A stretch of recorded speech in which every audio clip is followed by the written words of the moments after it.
Hello everyone, welcome to BSc Agri Study and Guide. So friends, today's lecture we have to see lecture number second for fundamentals of agricultural economics. That is first course for BSc Agriculture. Course number is Econ 121 and credit is 2 plus 0. In this lecture we have to see economics, its meaning, subject matter, scope and importance and definitions of economics which are given by various scientists. Also divisions of economics that are traditional and modern approach.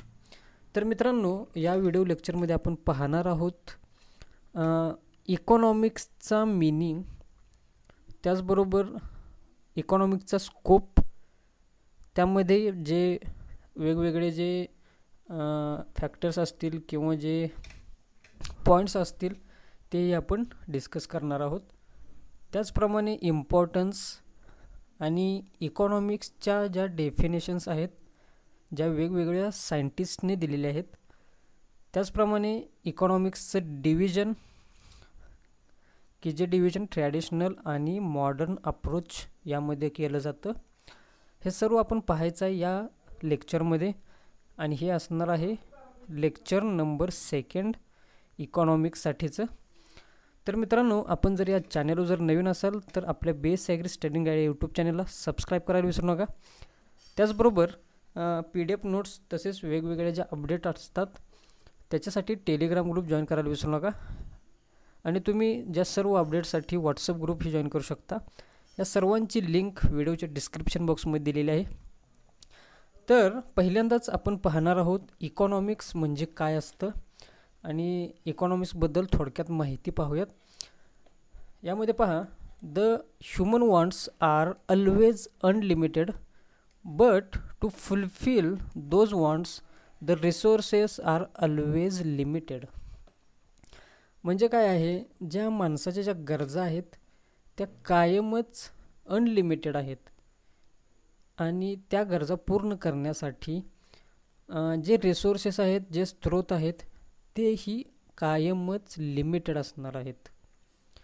म्हणजेच wants unlimited असतात पण त्या पूर्ण करण्यासाठी जे resources आहेत ते कायमच लिमिटेड असतात किंवा काही विशिष्ट प्रमाणातच उपलब्ध असतात. त्यानंतर पहा, economics help to derive maximum satisfaction from limited amount of resources. म्हणजे इकॉनॉमिक्स काय करतं, जे लिमिटेड रिसोर्सेसमध्ये जास्तीत जास्त सॅटिस्फॅक्शन कसं मिळेल हे शोधण्यासाठी किंवा याच्यासाठी मदत करतं. त्यानंतर economics tells how to use scarce means to get best advantages. त्याचप्रमाणे इकॉनॉमिक्स काय करतं, आपल्याला हे सांगतं की एखाद्या रिसोर्सेसचा अत्यंत कमी प्रमाणात वापर करून जास्तीत जास्त बेस्ट ॲडव्हांटेजेस कसे मिळवायचे. त्यानंतर recent thinking in economics is also concern with levels of income and employment in a country as well as causes of their fluctuations.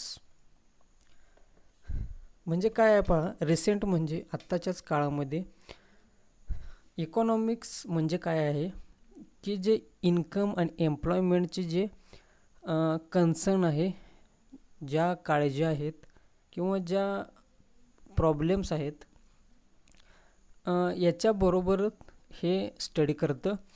त्याचप्रमाणे जे फ्लक्च्युएशन्स आहेत की म्हणजेच सातत्य नसणे आपल्या एम्प्लॉयमेंटमध्ये आणि इन्कममध्ये, याच्याशी रिलेटेड स्टडीसुद्धा इकॉनॉमिक्स करतं. तर हे होते इकॉनॉमिक्सबद्दल थोडक्यात माहिती. त्यानंतर आपण पाहणार आहोत ज्या डेफिनेशन्स आहेत वेगवेगळ्या सायंटिस्टने दिलेल्या, त्या पाहूयात. यामध्ये फर्स्ट पहा, Adam Smith defined economics as a inquiry into the nature causes wealth of nation. म्हणजेच इकॉनॉमिक्स म्हणजे काय आहे की आपल्या ज्या सभोवतालच्या नेचरमध्ये आपली जी गरज आहे ती शोधणं, की जेणेकरून ती जी आपल्या नेशनची वेल्थ असेल. त्यानंतर डॉक्टर अल्फ्रेड मार्शल यांनी डिफाईन केलेली पहा definition. As economics is a study of man's action in the ordinary business of life. Alfred Marshall यांनी काय डिफाईन केले पहा. इकॉनॉमिक्स हे एक प्रकारची स्टडी आहे मानवाच्या कृतींची, की जो आपल्या दैनंदिन जीवनामध्ये नेहमीच करत असतो. म्हणजेच एखादा माणूस आपल्या दैनंदिन जीवनामध्ये जी ॲक्शन करत असतो किंवा जी कृती करत असतो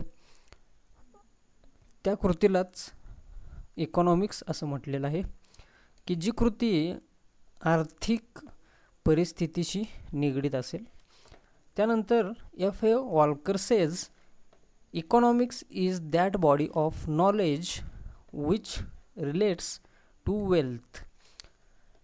या ठिकाणी पहा F.A. वॉल्कर यांनी अत्यंत चांगल्या आणि सोप्या प्रकारची डेफिनेशन दिलेली आहे पहा, की ज्यामध्ये काय आहे, इकॉनॉमिक्स म्हणजे अशी एक बॉडी आहे की जी नॉलेज गेन करतं किंवा नॉलेजचा स्टडी करतं, की जे नॉलेज वेल्थशी निगडीत असेल, म्हणजेच संपत्तीशी निगडीत असेल. म्हणजेच इकॉनॉमिक्स म्हणजेच एक अशा प्रकारचं नॉलेज आहे किंवा ज्ञान आहे की जे संपत्तीशी निगडीत असेल किंवा संपत्तीबरोबर अवलंबून असेल. तर अशा प्रकारचे या 3 डेफिनेशन्स आहेत, त्या आहेत इकॉनॉमिक्सच्या. यानंतर आपण पाहणार आहोत स्कोप ऑफ इकॉनॉमिक्स. त्यामध्ये पहा, scope means the sphere of study. We have to consider what economics studies and what lies beyond it. म्हणजे स्कोप म्हणजे काय आहे, एक अशा प्रकारचा स्टडी की ज्यामध्ये इकॉनॉमिक्सचा स्टडी होतो आणि त्याचप्रमाणे त्याच्या पलीकडेही एखाद्या गोष्टीच्या स्टडी करता. The scope of economics will be brought by discussing the following. तर आपण इकॉनॉमिक्सचा स्कोप खालील जे पॉईंट्स आहेत 4 ते डिस्कस करून आपण चांगल्या प्रकारे सांगू शकतो. त्यामधील फर्स्ट पॉईंट आहे subject matter of economics. Second आहे economics is a social science. Third, whether economics is a science or an art. आणि फोर्थ आहे if economics is science whether it positive science or a normative science. तर हे जे 4 points आहेत ते points discuss करून आपण इकॉनॉमिक्सचा स्कोप चांगल्या प्रकारे सांगू शकतो. तर यामध्येच आपण पाहणार आहोत सब्जेक्ट मॅटर ऑफ इकॉनॉमिक्स, आणि या सब्जेक्ट मॅटर ऑफ इकॉनॉमिक्समध्येच modern economics and traditional economics हे सुद्धा पॉईंट ॲड असतील. तर फर्स्ट ह्या ठिकाणी पहा, जे सब्जेक्ट मॅटर ऑफ इकॉनॉमिक्समध्ये first economics studies man's life and work. तर इकॉनॉमिक्स काय स्टडी करतं, मानवाची जे जीवन आहे आणि त्याचे जे काम आहे ते. त्यानंतर economics only tells us how a man utilises his limited resources for the satisfaction of his unlimited wants. तर इकॉनॉमिक्स काय सांगतं, मानवाने त्याचे जे लिमिटेड रिसोर्सेस आहेत ते कसे वापरावेत, की जेणेकरून त्याला त्याच्या ज्या अनलिमिटेड गरजा आहेत त्या पूर्ण करून पूर्ण सॅटिस्फॅक्शन मिळेल. त्यानंतर A man has limited amount of money and time, but his wants are unlimited. मानवाकडे मनी आणि टाईम हा लिमिटेड आहे, पण त्याच्या गरजा ह्या अनलिमिटेड आहेत. आणि या ज्या सर्व जे शंका आहेत किंवा या जे प्रश्न आहेत मानवाचे, हे कसे सोडवावेत हे इकॉनॉमिक्स सांगतं. त्यानंतर he must so spend the money and time he has that he derives maximum satisfaction. म्हणजेच एखाद्या व्यक्तीनं सर्वात जास्त मनी आणि टाईम एखाद्या गोष्टीवर खर्च करावा की ज्या गोष्टीतून जास्तीत जास्त सॅटिस्फॅक्शन मिळेल. त्यानंतर this is the subject matter of economics, की हे जे पॉईंट्स आहेत वरील तेच सब्जेक्ट मॅटर ऑफ इकॉनॉमिक्स आहेत. तर यामध्येच पहा, ज्या मानवाच्या ज्या गरजा आहेत त्या गरजा पूर्ण करण्यासाठी एखादा व्यक्ती जे एफर्ट्स घेतो आणि त्याचे जे एफर्ट्स आहेत ते जर प्रामाणिक असतील तर त्या ज्या वॉन्ट्स आहेत त्या कंप्लीट होणार आहेत आणि तरच त्याला सॅटिस्फॅक्शन हे मिळणार आहे. यानंतर पहा, त्यामधीलच आहे सब्जेक्ट मॅटरमधीलच ट्रॅडिशनल अप्रोच. तर यामध्ये आपण पाहू शकतो, to fulfil wants a man is taking efforts. Efforts leads to satisfaction. म्हणजेच मानवाच्या ज्या गरजा आहेत त्या पूर्ण करण्यासाठी एखादा माणूस एफर्ट्स घेतो आणि तेच एफर्ट्स त्याला सॅटिस्फॅक्शन मिळवून देतात. Thus, wants, efforts, satisfaction sums up the subject matter of economics. तर wants, efforts आणि satisfaction यांच्यामधील जे सहसंबंध आहे किंवा जी साखळी आहे, या साखळीलाच मिळून सब्जेक्ट मॅटर असं म्हटलं जातं. Nowadays, most of things we need are made in factories.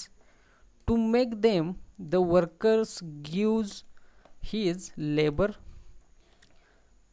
the landlord his land, the capitalist his capital, while the businessman organizes the work of all these. They all got reward in money. म्हणजेच पहा, एखाद्या फॅक्टरीमध्ये जे workers आहेत ते त्यांच्या कामातून त्यांचं वर्क करतात. त्याचप्रमाणे जे जमिनीचे मालक असतील त्यांच्या जमिनीच्या मधून किंवा त्या जमिनीच्या मार्फत त्यांची जी लँड असेल ती भाड्याने देऊन, त्याचप्रमाणे जे बिझनेसमॅन आहे तो आपलं जे कॅपिटल किंवा पैसा आहे तो जुळवतो एखादं काम करण्यासाठी. तर या सर्वांना त्यांचं रिवॉर्ड म्हणून मनी हा मिळाला जातो. म्हणजेच या सर्वांचं फळ म्हणजेच पैसा. याच्या सर्वांच्या बदल्यात त्यांना पैसे मिळतात. The labourers earn wages, the landlord gets rent, the capitalists earn interest, while the entrepreneur's reward is profit. म्हणजेच या सर्वांना रिवॉर्ड म्हणजेच पैशाच्या मधून हा रिवॉर्ड दिला जातो. म्हणजेच एखाद्या कामगाराला त्याचं वेजेस मिळतं, म्हणजेच त्यांची जी दैनंदिन हजेरी असेल ती. त्याचप्रमाणे एखाद्या व्यक्तीने जमीन भाड्याने दिली असेल तर त्याला त्याचं भाडे मिळतं. आणि त्याचप्रमाणे जे गुंतवणूकदार असतात त्यांना त्याचं व्याज मिळतं. आणि त्याचबरोबर जे एंटरप्रेनर असतील त्यांना प्रॉफिटच्या स्वरूपामध्ये पैसे मिळतात. म्हणजेच या सर्व कार्यातून पैसे हाच एक रिवॉर्ड आहे. Economics studies how this income that incomes are from wages, rent, interest and profits are determined This process is called distribution.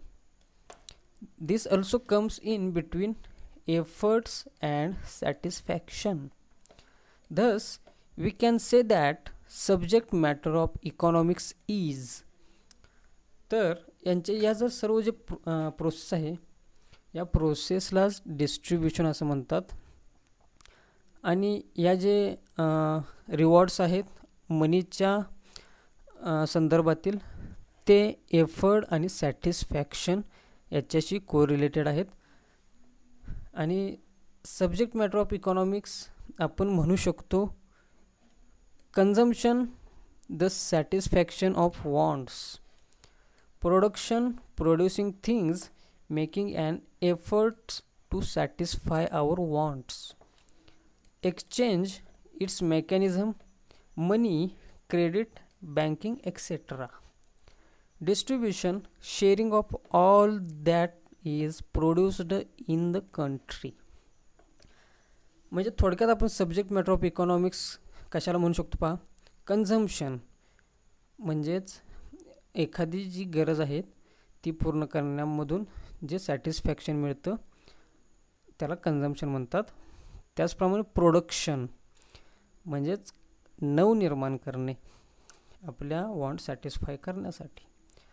Exchange, exchange म्हणजे काय आहे, हे अशा प्रकारचं मेकॅनिझम आहे की जे मनी, क्रेडिट, बँकिंगच्या संदर्भातील असेल. त्याचप्रमाणे डिस्ट्रीब्युशन, डिस्ट्रीब्युशन म्हणजे काय आहे की आपले जे कंट्रीमधील जे वेगवेगळे जे प्रोड्यूस किंवा प्रोडक्शन आहे ते एकमेकांमध्ये शेअर करायचं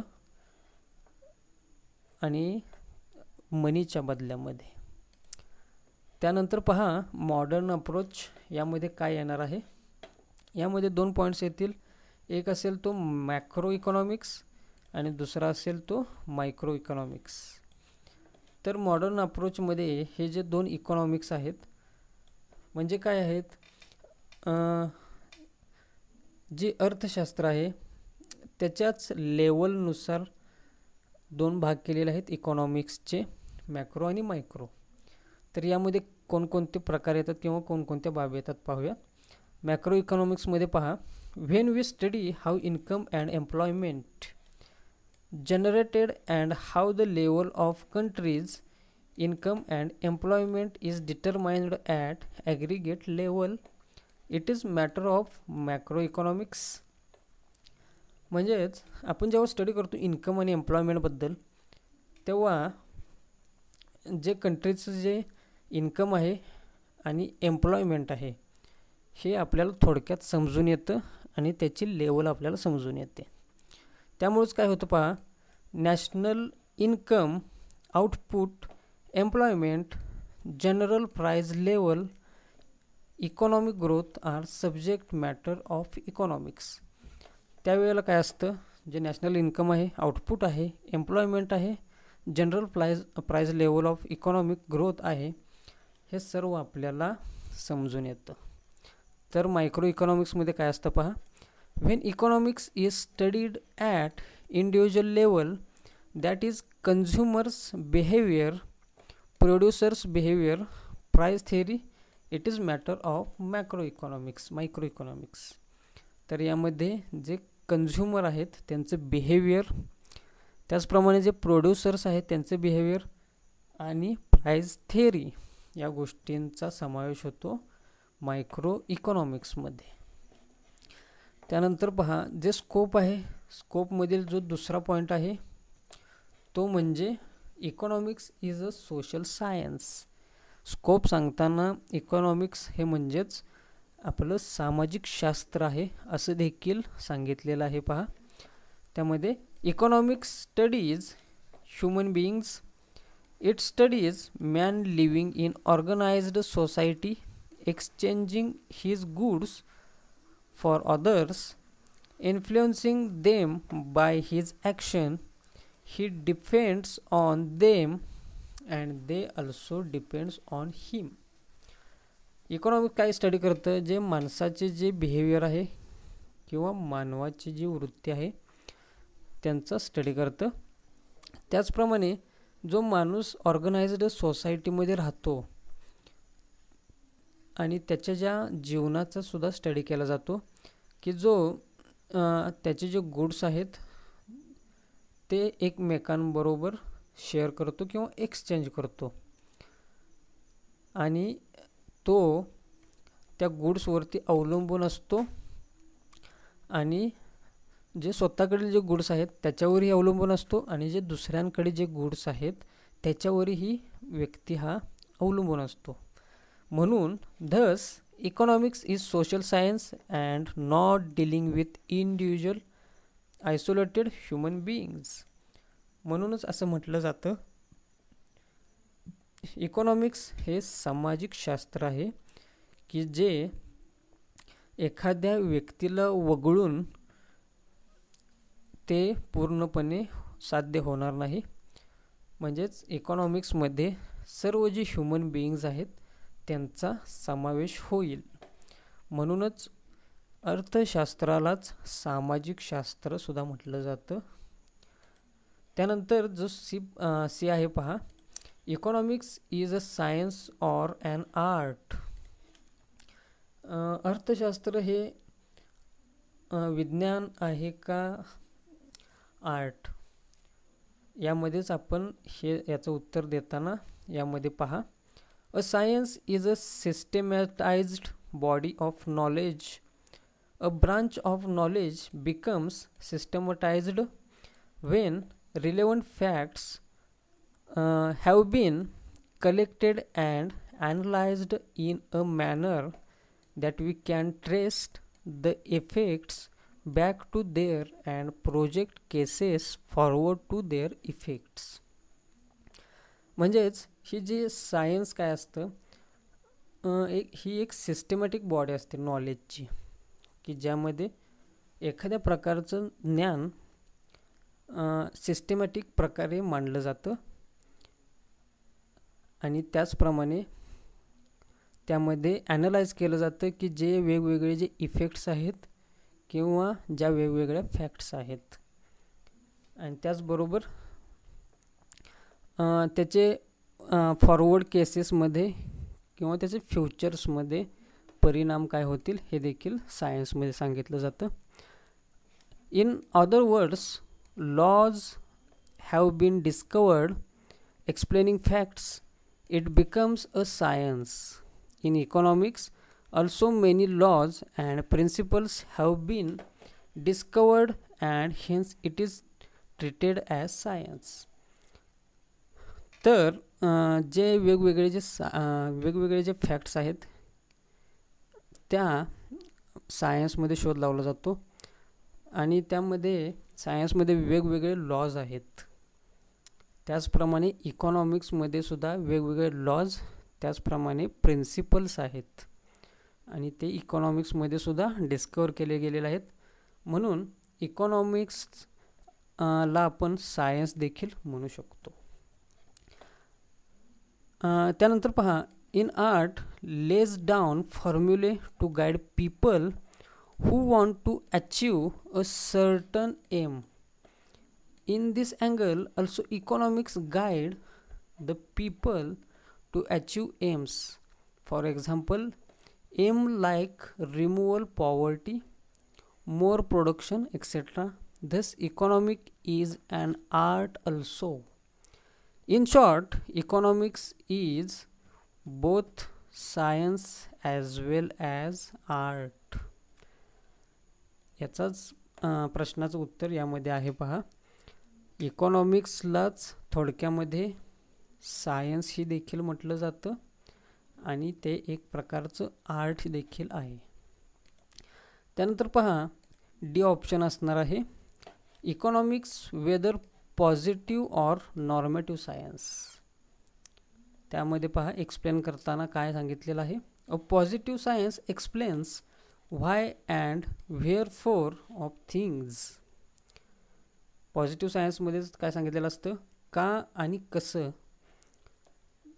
कशाबद्दल, causes and effects. And normative सायन्समध्ये काय सांगितलं पहा, rightness or wrongness of things. Positive सायन्समध्ये काय सांगितलं जातं, एखाद्या कॉज अँड इफेक्टचं का आणि कसं. आणि नॉर्मेटिव्ह सायन्समध्ये सांगितलं जातं एखाद्या थिंगचं राईटनेस ऑर रॉंगनेस. म्हणजेच लास्टली काय सांगता येईल आपल्याला पहा. Economics is both positive and नॉर्मेटिव्ह science. म्हणजेच हे पॉझिटिव्ह आहे का नॉर्मेटिव्ह सायन्स आहे याचं एक्सप्लेनेशन देताना हे आपण लिहू शकतो. आणि इकॉनॉमिक्स हे दोन्हीही आहे, पॉझिटिव्ह सायन्स देखील आहे आणि नॉर्मेटिव्ह सायन्स देखील आहे. आणि मागच्यामध्ये काय पाहिलं होतं, इकॉनॉमिक्स हे आर्ट देखील आहे आणि सायन्स देखील आहे. तर यानंतर आपण पाहूयात इम्पॉर्टन्स ऑफ इकॉनॉमिक्स. तर इकॉनॉमिक्सचं इम्पॉर्टन्स काय असणार आहे, म्हणजेच इकॉनॉमिक्सचं महत्त्व काय आहे. त्यामध्ये फर्स्ट पहा, इकॉनॉमिक्स इज इन्फॉर्मेटिव्ह. हे तर सर्वांनाच मान्य आहे, कारण इकॉनॉमिक्समधून आपल्याला वेगवेगळी माहिती मिळणार आहे. It teaches us many interesting and instructive factors about man's behaviour when he is engaged in economic activity. Economics आपल्याला काय शिकवतं, ज्या वेगवेगळ्या इंटरेस्टिंग अँड इन्स्ट्रक्टिव्ह फॅक्टर्स आहेत एखाद्या मानवाच्या बिहेवियरमधील, की तो जेव्हा एखाद्या इकॉनॉमिक ॲक्टिव्हिटीमध्ये समावेश असतो, एखाद्या आर्थिक कामामध्ये तो गुंतलेला असतो, तेव्हा त्याचे जे बिहेवियर आहे त्या बिहेवियरबद्दल इंटरेस्टिंग फॅक्टर्स आपल्याला इकॉनॉमिक्स शिकवतं. त्यानंतर economics brains the minds. Economic reasoning trains our mind. तर इकॉनॉमिक्स काय करतं, आपल्या मनाला, त्याचप्रमाणे आपल्याला जे इकॉनॉमिकमध्ये जे निर्णय घ्यायचे असतात त्याबद्दल आपल्याला मनाला माहिती देतं किंवा खंबीर करतं. त्यानंतर it helps in understanding the economic system which is in functioning today. जी इकॉनॉमिक सिस्टीम आहे आपल्या इकॉनॉमिक्समधील, त्या इकॉनॉमिक्स सिस्टीमला अंडरस्टँड करायला आपल्याला हे मदत करतं. It is very useful in any professions. It is helpful in banking, marketing, agriculture and industry. तर हे वेगवेगळे जे प्रोफेशन आहेत त्यामध्ये खूप इम्पॉर्टंट आहे आणि खूप यूजफुल देखील आहे. आणि हे आपल्याला हेल्पफुल असणार आहे बँकिंग, मार्केटिंग, ॲग्रिकल्चर आणि इंडस्ट्री सेक्टरमध्ये. आणि त्यालाच दुसऱ्याच भाषेत म्हणायचं, who knows economics he can achieve success in his field. Economics he can achieve success in his field. म्हणजे एक दुसऱ्या शब्दामध्ये आपण म्हणू शकतो, जर इकॉनॉमिक्स एखाद्या व्यक्तीला माहीत असेल किंवा येत असेल तर तो त्याच्या फील्डमध्ये सक्सेसफुल बनेल. जर आर्थिक किंवा अर्थशास्त्र ज्या व्यक्तीला समजलं त्याचा बिझनेस हा चांगला चालणार आहे, नाहीतर तो त्याच्या फील्डमध्ये अनसक्सेसफुल नक्कीच होणार. त्यासाठी एखाद्या बिझनेस किंवा एखाद्या फील्डमध्ये अर्थशास्त्राला खूप महत्त्व आहे, म्हणजेच इकॉनॉमिक्सला महत्त्व आहे. It is useful in solving the problems of poverty. जी गरिबी आहे त्या गरिबी पुढील जे प्रश्न आहेत ते सॉल्व करण्यासाठी इकॉनॉमिक्स मदत करतं, की गरिबीतून वरती कसे यावं किंवा गरिबीतून बाहेर कसे यावं, याच्यासाठी ज्या आयडिया असतील ते इकॉनॉमिक्स देतं. त्यातून बाहेर येण्यासाठी जे गायडन्स असतं ते इकॉनॉमिक्समधून मिळतं. त्यानंतर 6, it is helpful to householders and labour leaders. आणि इकॉनॉमिक्स काय असतं, हाऊस होल्डर्स आणि जे लेबर्स लीडर्स आहेत त्यांनासुद्धा यूजफुल ठरतं. त्यानंतर it is also useful for good citizenship. आपण एक चांगलं नागरिक बनण्यासाठी सुद्धा इकॉनॉमिक आपल्याला मदत करतं. तर मित्रांनो, आपण या व्हिडिओ लेक्चरमध्ये पाहिलं की जे वेगवेगळे जे इम्पॉर्टन्स आहेत किंवा इकॉनॉमिक्सबद्दल आपण इकॉनॉमिक्सचा मीनिंग पाहिला, ज्या इकॉनॉमिक्सच्या व्हेरियस डेफिनेशन्स आहेत त्या पाहिल्या. त्याचप्रमाणे इकॉनॉमिक्सचा स्कोप की ज्या स्कोपमध्ये सब्जेक्ट मॅटर ऑफ इकॉनॉमिक्स, त्याचप्रमाणे economics is social science. Third, whether economics is science or an art. And fourth, if economics is science whether it is positive science or normative science. या ज्या बाबी आहेत त्या scope of इकॉनॉमिक्समध्ये पाहिल्या. आणि subject matter of इकॉनॉमिक्समध्येच traditional approach and modern approach देखील आपण पाहिलं. त्यानंतर इकॉनॉमिक्सचा इम्पॉर्टन्स हा आपण यामध्ये पाहिलेला आहे. तर मित्रांनो, आपल्या या चॅनलवरती आपण BSc ॲग्रीच्या रिलेटेड जे कोर्सेस आहेत त्या कोर्सेसचं अभ्यासक्रम किंवा त्यांचे जे व्हिडिओ लेक्चर्स आहेत ते देण्याचा आपण यामध्ये प्रयत्न करत असतो. त्याचप्रमाणे BSc ॲग्रीमधील ज्या वेगवेगळ्या ज्या परीक्षा आहेत किंवा कृषी विभागातील ज्या वेगवेगळ्या स्पर्धा परीक्षा असतील किंवा प्रवेश परीक्षा असतील त्यांच्याविषयी आपण माहिती देण्याचा प्रयत्न करत असतो. तर मित्रांनो, या व्हिडिओ लेक्चरमधील माहिती तुम्हाला नक्कीच समजली असेल अशी मी आशा करतो. चल तर मित्रांनो, आता भेटूया पुढील व्हिडिओ लेक्चरमध्ये नवीन माहितीसह, नवीन विषयासह. आता मी तुमची रजा घेतो. धन्यवाद.